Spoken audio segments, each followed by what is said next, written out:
लेकिन मैं जाऊंगी कहाँ? मुझे यही समझ नहीं आ रहा। क्या तुम्हारा कोई घर नहीं है? ये सुनकर सोनी ने उसे सब कुछ बता दिया।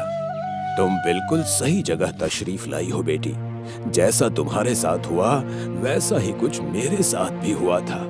वैसे तो मेरे 2 फर्जंद हैं, लेकिन शादी के बाद वो सिर्फ अपनी बीवियों की बात मानते हैं।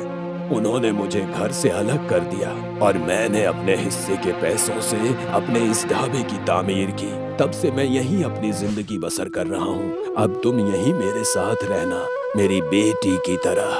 ठीक है चचा जान, आप जैसा कहें, लेकिन मैं बिना काम किए यहाँ नहीं रहूंगी। आज से खरीदारों को खाना पेश करने का काम मैं और मेरा दोस्त मोंटू करेंगे। आप सिर्फ आराम से कुर्सी पर तशरीफ रखकर इंतजाम देखिएगा। ज़ईफ ने उसकी बात मान ली। अब सोनी के साथ उसका बंदर मोंटू खरीदारों को खाना पेश करने लगे थे।